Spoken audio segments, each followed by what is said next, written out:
وہ ایک بار کسی کی شادی کی مبارکباد دینے گئے اور بچے کی مبارکباد دے کے واپس آئے. ابے اتنی لمبی لمبی چھوڑنے کی نہیں ہو رہی ہے.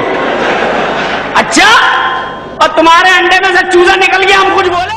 مرحوم عمر شریف ہفتے کے دن پاکستانی قوم اور مزاح کے دلدادوں کو داغ مفارقت دے گئے. ان کی وفات نے جہاں انڈسٹری، سیاسی اور ہر شعبہ زندگی سے تعلق رکھنے والے افراد کو غمزدہ کیا، وہیں ان کے آبائی علاقے میں رہنے والے پرانے ہمسائے بھی ان کی یاد میں خوب آنسو بہاتے دکھائی دیے. عمر شریف کے پرانے محلے داروں نے ان کی وفات پر کن تاثرات کا اظہار کیا اور انہیں کن الفاظ میں خراج عقیدت پیش کیا، یہ سب کچھ ہم بتائیں گے آج کی اس ویڈیو میں.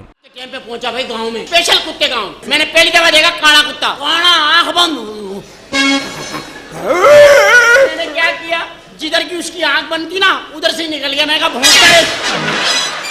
عظیم کامیڈین اور فنکار جنہوں نے اپنے فن سے دنیا کو ہنسایا، اپنی زندگی کے ابتدائی ایام لیاقت آباد میں گزارے، جو کہ لالو کھیت کے نام سے مشہور ہے. یہ علاقہ بھلے ہی اپنی مخدوش حالت کی وجہ سے پسماندہ شمار کیا جاتا ہے، لیکن یہاں پر جس اعلیٰ درجے کے فنکاروں نے آنکھ کھولی وہ قابل ذکر ہیں. اس علاقے کی گلیوں میں آج بھی عمر شریف اور معین اختر کے لطیفوں، چٹکلوں اور شرارتوں کی گونج سنائی دیتی ہے، جسے یاد کر کے اہل علاقہ کی آنکھیں نم ہو جاتی ہیں. آج عمر شریف اور معین اختر دونوں ہی اس دنیا میں نہیں ہیں، لیکن ان کی یادوں نے آج بھی انہیں لیاقت آباد کے مکینوں کے درمیان زندہ رکھا ہوا ہے. علاقہ مکینوں کے مطابق عمر شریف نے اپنی جوانی بی ایریا اور لیاقت آباد نمبر 3 میں گزاری. وہ سراج سائیکل شاپ پر رات گئے تک بیٹھے رہتے، جبکہ معین اختر اور ان کے پڑوسی ان کے ساتھ بیٹھتے تو خوب محفل جمتی اور پھر ملائی والی چائے کے دور چلتے. اس دوران عمر شریف لطیفے سناتے اور انہیں ہنساتے. علاقہ مکینوں کے مطابق عمر شریف لیاقت آباد کے جھنڈا چوک پر کیرم کھیلتے تھے اور کالو پان والے سے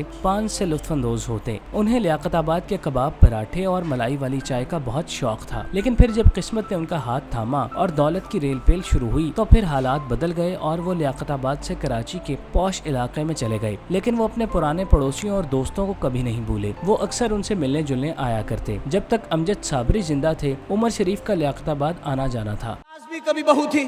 ایک ساس نے دیکھا کہ اس کی بہو کے کمرے سے ایک آدمی نکلا، دیوار پھیلانگی اور بھاگ گیا. ساس نے دیکھا، کچھ نہیں بولی، کیونکہ ساس بھی کبھی بہو تھی. عمر شریف کی زندگی کے واقعات بیان کرتے ہوئے بی ایریا لیاقت آباد میں سراج سائیکل شاپ کے مالک صلاح الدین نے بتایا کہ عمر شریف 20 سال سے زائد عرصے تک اس علاقے میں مقیم رہے. صلاح الدین نے کہا کہ عمر شریف بہت شریف آدمی تھے. وہ ہر روز ہماری دکان پر آتے تھے، اپنے دوستوں کے ساتھ چائے کا لطف لیتے تھے. وہ میرے بھائی کے دوست تھے. ان کے ساتھ میرا رشتہ بھی ایک بھائی کی طرح تھا. شریف لوگوں کو اکٹھا کرتے اور انہیں ہنسایا کرتے، اور یوں دیکھتے ہی دیکھتے وہ لیاقت آباد کی پہچان بن گئے. آج وہ اس دنیا میں موجود نہیں، لیکن ان کے الفاظ ہمیشہ انہیں زندہ رکھیں گے. شریف کے پڑوسی خورشید نواب نے بتایا کہ وہ لیاقت آباد میں بی ایریا کے مکان نمبر 50/22 بی میں کرایہ دار کی حیثیت سے رہتے تھے. لیاقت آباد میں رہنے والے باشندے عمر شریف کو ان کی شاندار شخصیت اور اپنی سادہ عقل کے ذریعے لوگوں کے چہروں پر مسکراہٹیں لانے کے انداز کی وجہ سے اپنے خاندان کا فرد سمجھتے تھے. جب تک شریف بی ایریا میں رہے وہ باقاعدگی سے دوستوں اور پڑوسیوں کی محفلیں منعقد کرتے رہے. معین اختر بھی اپنے گھر سے چند گھروں کے فاصلے پر رہتے تھے. وہ رات گئے تک دوستوں کے ساتھ گھومتے رہتے. عمر شریف دلوں میں جگہ بنانے کا فن شروع سے ہی جانتے تھے، جس کا ثبوت یہ ہے کہ عمر شریف کے زمیندار دوست موئیز کی دادی نے عمر شریف کو اپنا بیٹا بنایا ہوا تھا. میرے کو جنازہ دے دیا. ایک طرف سے ہوتا نا آدمی کندھا دیتا ہے، 4 کندھے ہوتے نا، میں نے پہلے کندھا دیا، اب مجھ سے کوئی لے ہی نہیں رہا جنازہ. میں تو پاگل ہو گیا. اٹھا کے یار کیا کیا تو نے؟ میں نے بانس لے کے جنازہ کھڑا کر دیا. میں نے کہا بھائی میں نے نہیں مارا اس کو.